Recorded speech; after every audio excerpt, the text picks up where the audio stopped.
Selamat datang di UC, wahai para UC di koordinat manapun kalian bersemayam. Kali ini, film yang akan kita ulik berjudul Blocking the Horse.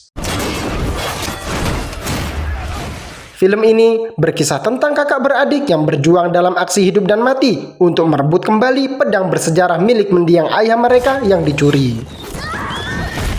Penasaran dengan alur ceritanya? Segera rebahkan badan Anda ke posisi premium dan kita gaskan.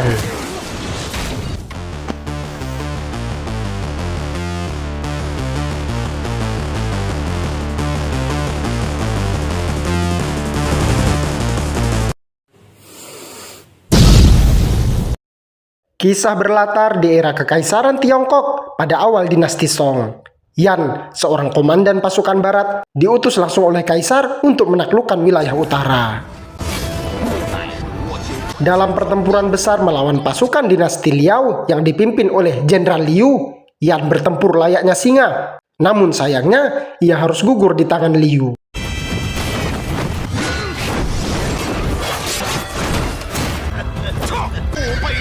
Pedang emas 9 cincin atau pedang Jiu Huan yang diserahkan kaisar kepadanya jatuh ke tangan dinasti Liao. Kejatuhan pedang tersebut menjadi simbol runtuhnya kehormatan dinasti Song dan melemahnya kekuatan mereka. 10 tahun kemudian, putri Jenderal Yan bernama Yan Ying masih diliputi kerinduan mendalam kepada ayahnya. Di depan makam sang ayah, ia bersumpah akan merebut kembali pedang emas itu demi memulihkan kehormatan dan kekuatan dinasti Song. Sebelum ia berangkat, kakaknya yang bernama Yan Qi menghadang untuk menguji tekadnya. Yan Qi hanya akan mengizinkan Yan Ying pergi jika mampu melewatinya, sehingga tanpa basa-basi, sparring pun dimulai.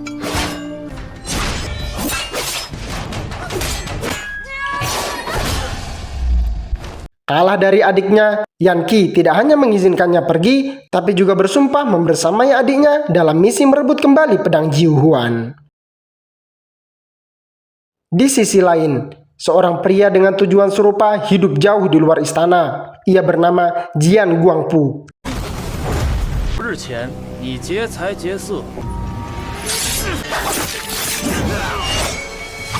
Ia adalah mantan prajurit pribadi Jenderal Yan dan satu-satunya yang selamat dari pertempuran melawan dinasti Liao. Setelah kematian tuannya, Jian menyembunyikan identitas.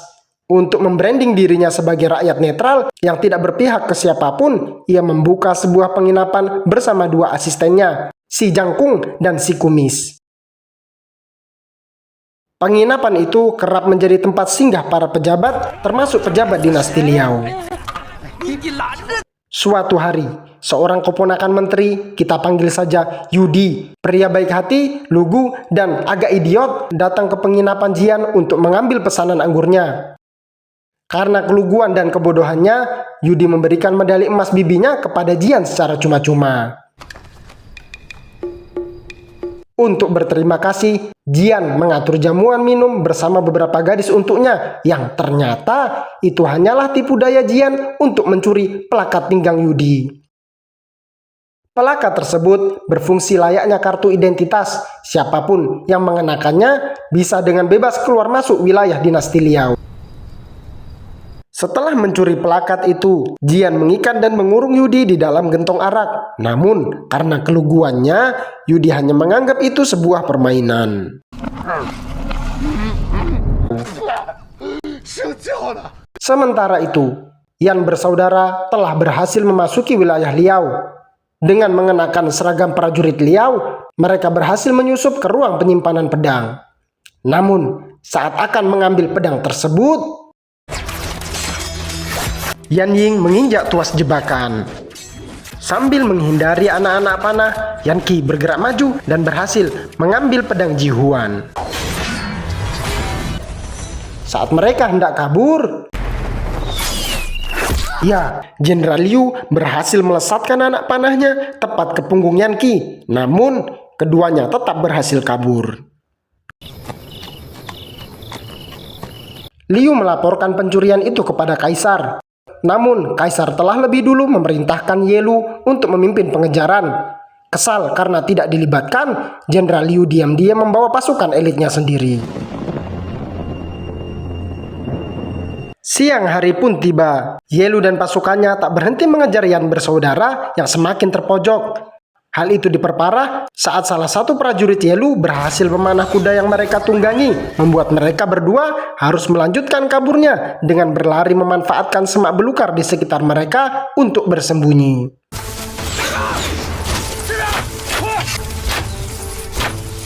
Anak-anak panah terus menghujani mereka hingga punggung Yan Ying kembali tertembus. Dalam kondisi terdesak, Yan Qi menyerahkan pedang Jiu Huan kepada adiknya dan memilih keluar untuk mengalihkan perhatian musuh. Menyadari bahwa terus berlari hanya akan menjadikannya sasaran empuk, Yan Qi memilih berbalik melawan.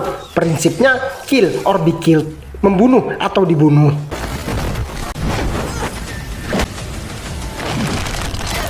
Strategi itu terbukti cukup efektif.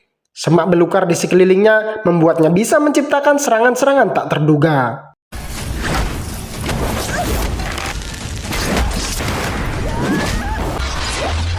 Namun, keadaan cepat berbalik saat Yelu datang menyerangnya. Hingga saat ajal Yan Qi sudah di depan mata, Yan Ying datang tepat waktu memukul mundur Yelu, lalu melarikan diri dengan kuda Yelu yang dia rampas.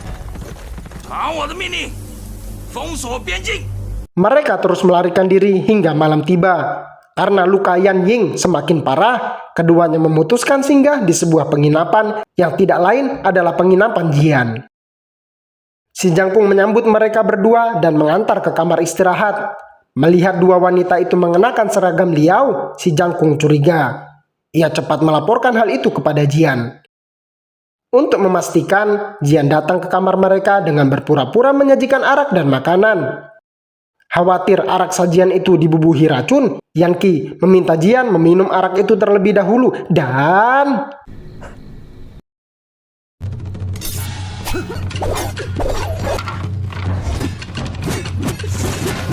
Melihat gerakan wanita di depannya memainkan tombak, Jian menyadari gerakan yang familiar. Ya, gaya bertarung itu mirip dengan gaya bertarung tuannya, yaitu Jenderal Yan. Jian pun menghentikan pertarungan. Ia lantas mengantar Yan Qi kembali ke kamar dan membongkar identitas aslinya di hadapan dua putri tuannya itu. Mengetahui fakta sebenarnya, Yan Qi menjelaskan kepada Jian misi mereka dan situasi yang tengah mereka hadapi. Ia juga mengungkap bahwa mereka sedang dalam perjalanan ke Song untuk mengembalikan pedang Jiu Huan yang berhasil mereka rampas kembali. Melihat pedang tersebut, Jian berlutut dan bersumpah akan mengawal mereka hingga memasuki wilayah Song. Namun, kondisi Yan Ying semakin memburuk memaksa mereka menunda perjalanan untuk mengobati lukanya. Matahari pagi pun bersinar. Saat Yan bersaudara tengah bersiap, Yelu datang ke penginapan. Sambil menutupi kegugupannya, Jian keluar menyambutnya dengan hati deg-deg ser. Apalagi ketika Yelu menanyakan tentang dua orang asing yang singgah. Jian hanya bisa berpura-pura tidak tahu, tapi nampaknya Yelu menangkap raut kepanikan dari wajah Jian. Ia lantas masuk memeriksa. Benar saja, ia melihat seisi ruangan berantakan, bekas pertarungan, dan juga bayangan seorang wanita di balik jendela kamar. Meski begitu, ia menyembunyikan kecurigaannya dan mulai menyantap makanan yang disajikan. Di sisi lain, Yan bersaudara menduga Jian telah menjebak mereka. Saat Jian masuk ke kamar untuk berkoordinasi, ia malah diserang. Keributan itu memancing Yelu menghampiri mereka. Ketika pintu kamar dibuka, Jian dan Yan Qi sudah berpura-pura sebagai suami istri yang sedang bertengkar. Masih menyembunyikan kecurigaannya, Yelu meminta kedua wanita itu menemaninya minum. Kemudian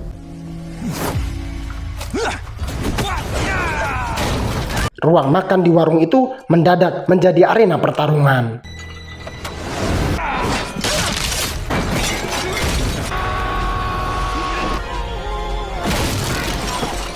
Yan Qi sempat memukul mundur Yelu, namun kebrutalan Yelu dengan cepat membalikkan keadaan.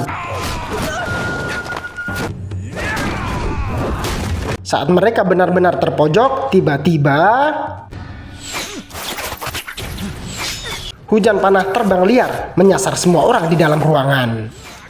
Seluruh prajurit Yelu tewas seketika, menyisakan dia seorang diri yang keluar memeriksa.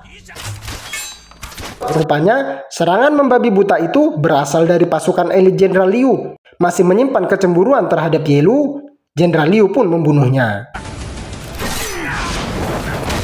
Saat semua orang di dalam penginapan terpojok, Yudi meredam kekacauan. Ia keluar memperlihatkan medali emasnya kepada Jenderal Liu sebagai bukti bahwa dirinya berasal dari keluarga pejabat Liao.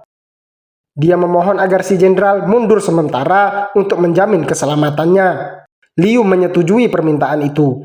Ia mundur dan mengawasi penginapan dari kejauhan. Namun, alih-alih memanfaatkan kesempatan untuk melarikan diri, Yudi dengan kebodohannya justru kembali masuk ke penginapan dan beristirahat. Sementara itu, Yan bersaudara dan Jian CS hanya bisa pasrah menunggu takdir sambil memulihkan tenaga.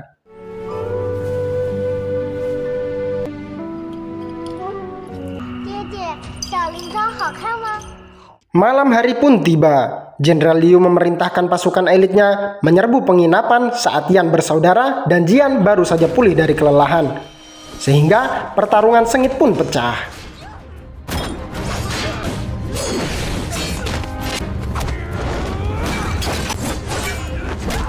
Sayangnya, jumlah musuh yang 2 kali lipat lebih banyak memaksa mereka bertiga menyerah. Di saat-saat kritis itu, si Jangkung tiba-tiba muncul dan memberikan penghikmatan kepada Jenderal Liu. Hal itu mengungkap identitas si Jangkung sebagai mata-mata sang jenderal. Tidak hanya itu, si kumis yang hidupnya dulu pernah diselamatkan Jian pun ternyata merupakan pasukan elit kebanggaan sang jenderal yang menyamar. Di tengah situasi yang memanas, Yudi kembali bertindak di luar dugaan. Entah karena lugu, bodoh, atau idiot, ia maju dan meminta agar Yan bersaudara serta Jian dibebaskan. Murka atas kebodohan Yudi, Liu langsung mencekiknya hingga koit.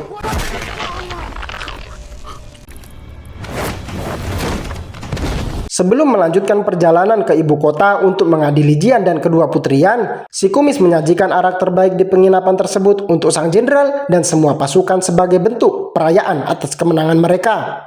Namun, saat mereka bersiap meninggalkan tempat itu, tiba-tiba ternyata arak yang disajikan telah diracuni oleh si kumis.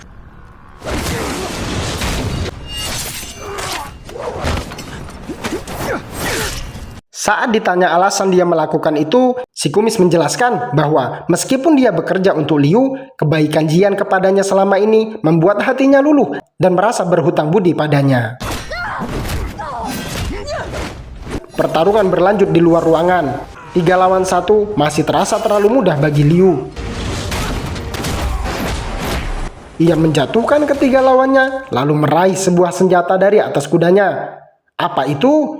Ya, ternyata itu adalah pedang Jiuhuan yang asli. Itu berarti pedang yang mereka curi dengan bertaruh nyawa hanyalah pedang palsu.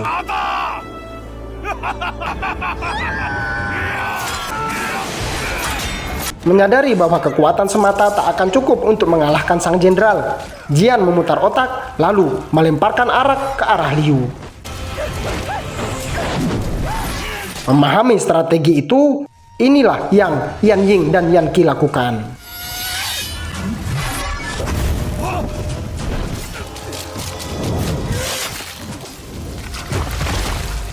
Tamat. Kesimpulannya, bersatu kita teguh, berdua kita utuh. Demikian. Peace.